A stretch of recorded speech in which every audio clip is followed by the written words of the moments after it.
오늘 우리에게 주시는 하나님의 말씀은 구약성경 레위기 18장 19절에서 30절의 말씀입니다.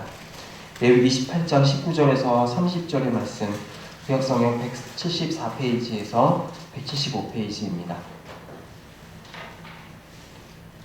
저와 여러분이 한 절씩 읽은 후에 마지막 절은 함께 읽겠습니다. 너는 여인이 월경으로 불경한 동안에 그에게 가까이하여 그의 하체를 범하지 말지니라.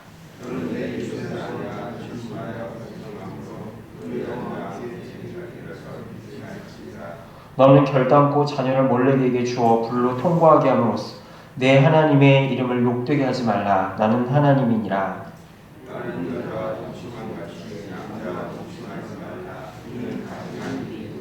너는 짐승과 교합하여 자기를 더럽히지 말며 여자는 짐승 앞에 서서 그것과 교합하지 말라. 이는 문란한 일이니라.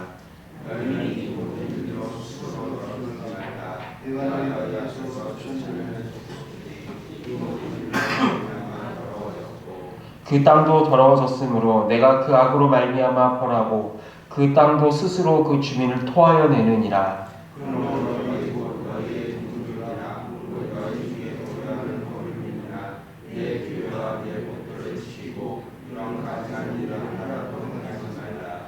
너희 전에 있던 그 땅 주민이 이 모든 가증한 일을 행하였고 그 땅도 더러워졌느니라.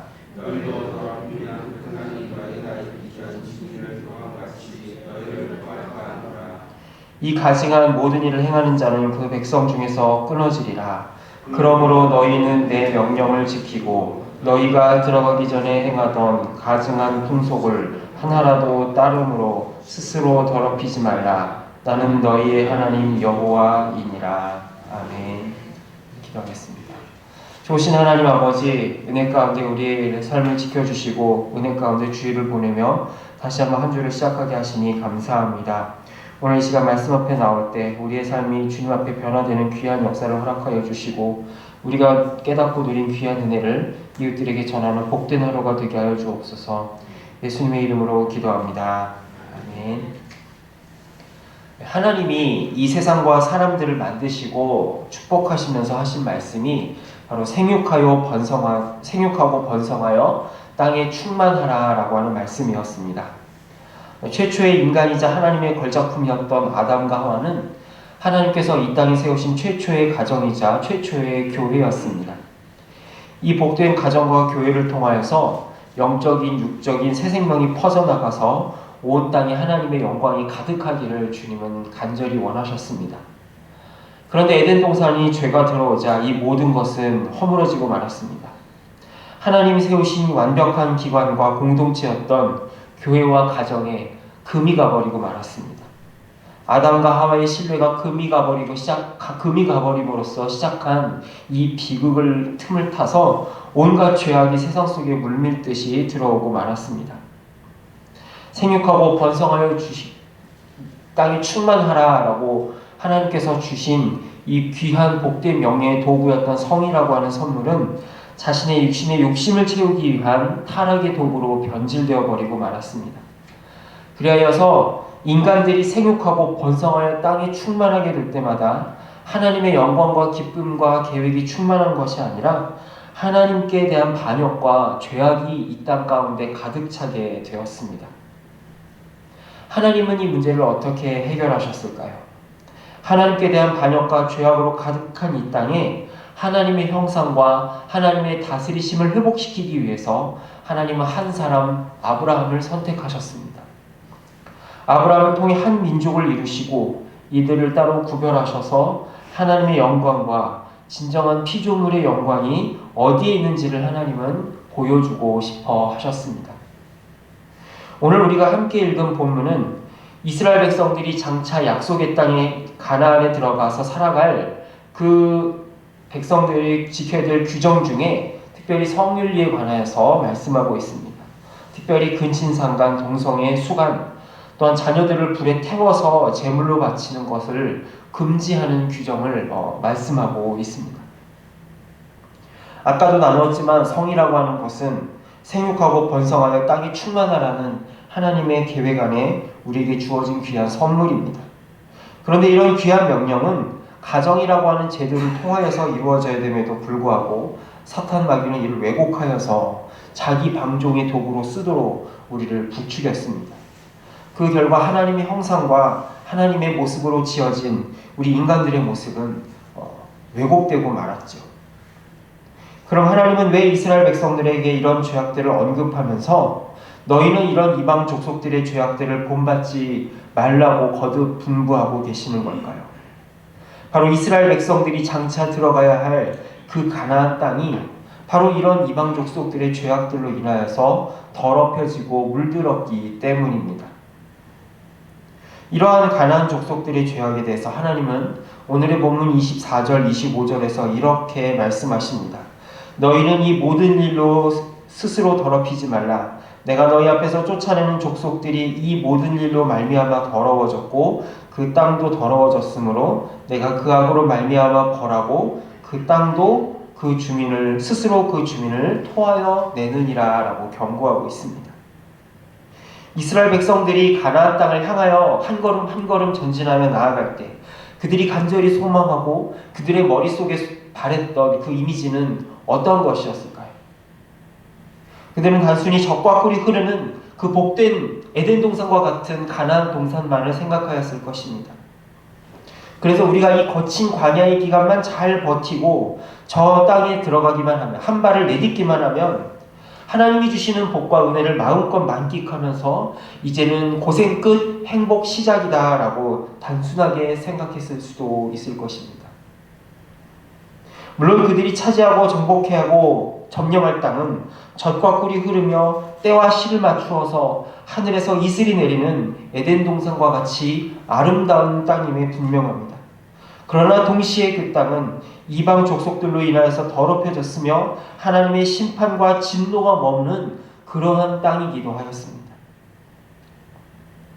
당시 그 땅을 점령하고 있었던 가나안 이방 민족이 섬기던 신은 바알과 아세라 신이었습니다.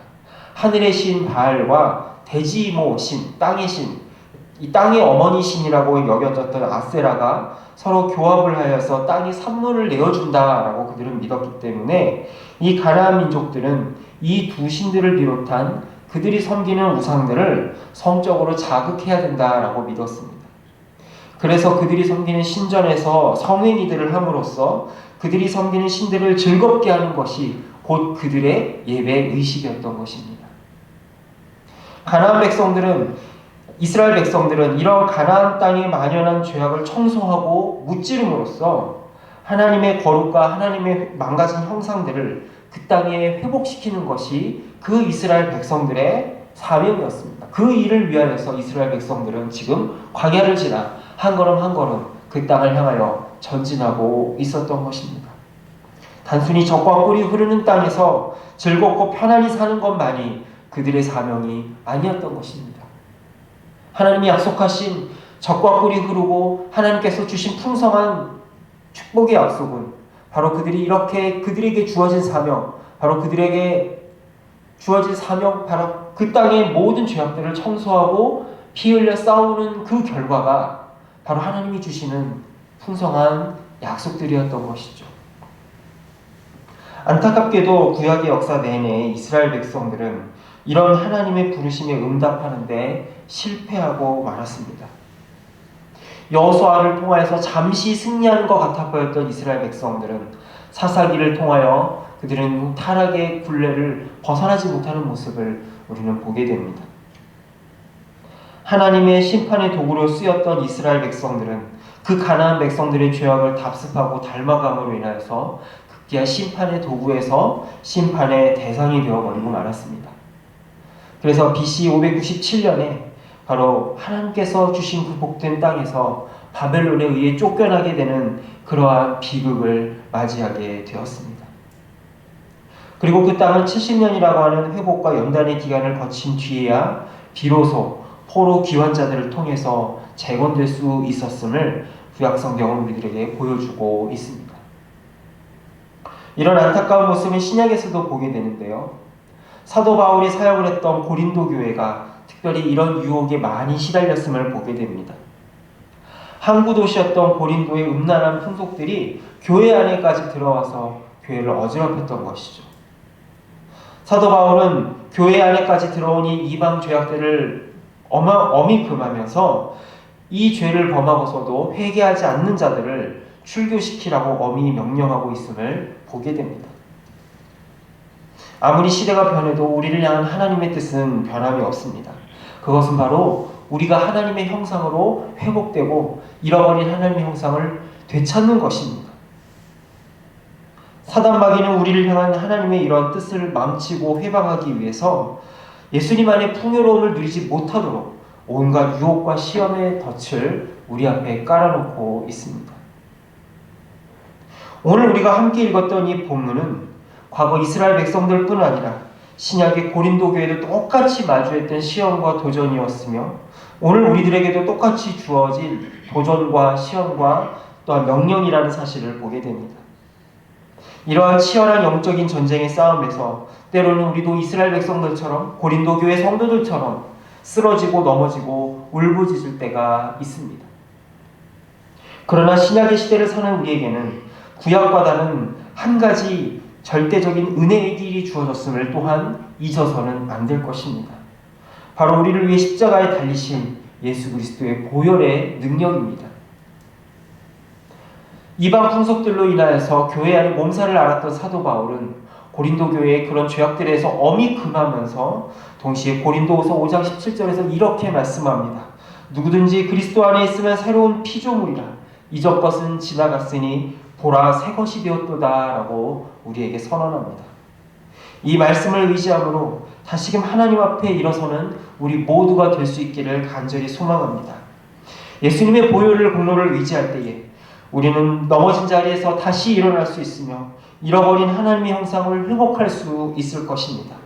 그리고 우리 안에 잃어버렸던 거룩을 다시 한번 되찾음으로써 하나님께서 우리에게 목적하신 그 거룩한 뜻을 다시금 이어갈 수 있을 것입니다.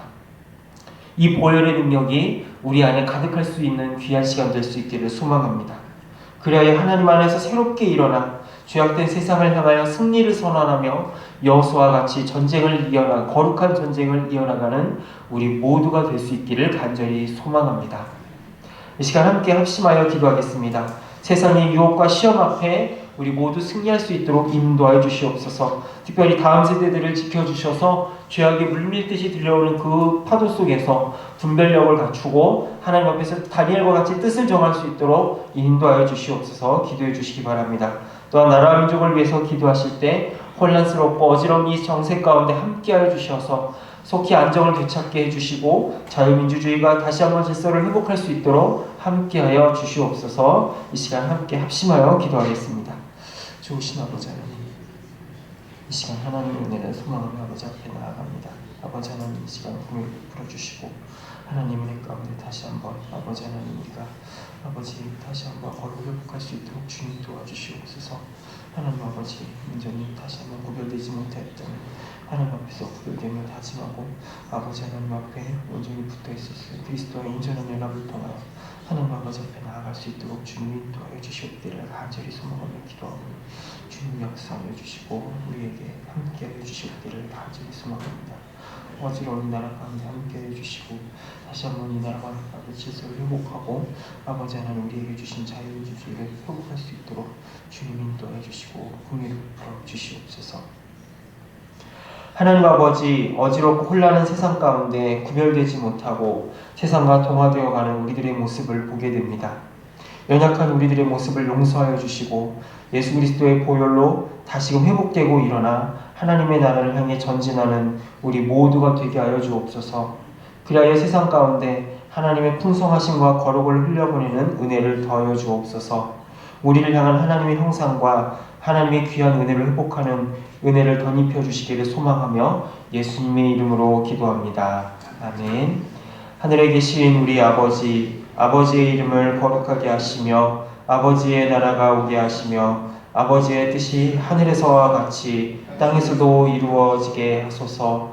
오늘 우리에게 일용할 양식을 주시고 우리가 우리에게 잘못한 사람을 용서하여 준 것 같이 우리 죄를 용서하여 주시고 우리를 시험에 빠지지 않게 하시고 악에서 구하소서. 나라와 권능과 영광이 영원히 아버지의 것입니다. 아멘.